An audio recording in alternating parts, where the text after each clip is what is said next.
6 నెలలకు దొరలచ్చి మేము ఉన్నాం కదా అని అన్నారట. కాంగ్రెస్ పార్టీ వాళ్ళ ముచ్చట కూడా గట్లనే అనిపిస్తున్నది అనుకోరాదు రిసూత్తా అంటే. దేశంలో పైసలు ఉడుకు సల్లారినాక ఊదు పొగేసి మాలేపుదామని బయలుదేరిండ్రు హైదరాబాద్లో. మీదికెళ్ళి యువరాజు డైరెక్షన్లా కిందికెళ్ళి లీడర్లంతా చార్మినార్ కాడ నుంచి ర్యాలీ సురువు చేసిండ్రు. ఇయాల ఎట్లెట్లా నడిచిందో చూద్దాం పారి. పొద్దుగానే లాటాయ కూటాయ జమేసుకొని చాలా మందే వచ్చిండ్రు. ఇన్ని రోజులు ఉన్నాడా లేడా అని అనుమానపడుతున్న దానం నాగేందర్ అన్న ఇవాళ ఫుల్ జోష్ చూపెట్టిండు పబ్లిక్ ను జమేసి. అగో కండ్లద్దాలు పెట్టుకొని జోరుదారుగున్నాడు.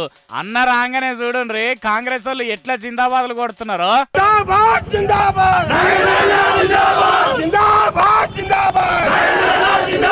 సోనియా రాహుల్ కంటే నాకే ఎక్కువ జేజేలు కొడుతున్నారని సారే ఆగబట్టిండిగా. అటెంక ఉత్త తెల్లంగి బాలేదని ఎవరు చెప్పినరో ఏందో గాని మీదికెళ్ళి ఓ నల్లకోటు కాంగ్రెస్ కండువా కూడా కప్పుకున్నాడు.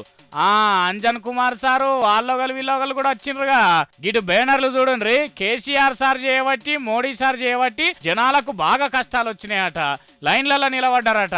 ఇగో ఇటు నాగేందర్ అన్న ఫోటో చూడండి మస్తు స్టైల్ గా ఉన్నాడు కదా. కడమ లీడర్లు కూడా వచ్చిండ్రు కాబట్టి దేశం పబ్లిక్ పడుతున్న బాధ కోసం ర్యాలీ షురు అయింది. చూడండి లీడర్లు డాన్స్ చేసుకుంటా ఎంత రంది పడుతున్నారో.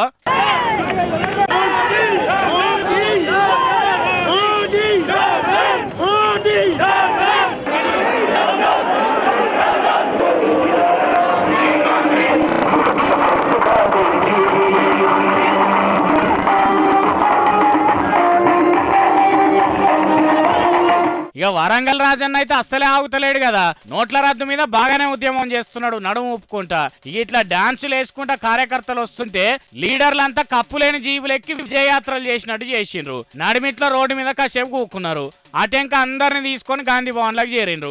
ఇక దీంట్లో మోడీ సార్ను తిట్టుడు కేసీఆర్ సార్ను ఎక్కిరిచ్చుడు బరాబర్గానే నడిచింది. కానీ చాలా రోజుల తర్వాత కాంగ్రెస్ పార్టీ తెలంగాణలో ఓ పెద్ద కార్యమే చేసింది పబ్లిక్ ను జమేసి. ఇక ఆడికి వచ్చిన వాళ్ళను జిందాబాద్లు కొట్టిన వాళ్ళను పోస్టర్లను చూస్తుంటే దానం నాగేందర్ సార్కి ఏదో పెద్ద కుర్చీ ఖాయమైనట్టే కొడుతున్నదని అనుకుంటున్నారు. ఇన్ని దినాలు దానం సార్ కనిపించకపోతే 3 ముచ్చట్లు పెట్టిన వాళ్ళు.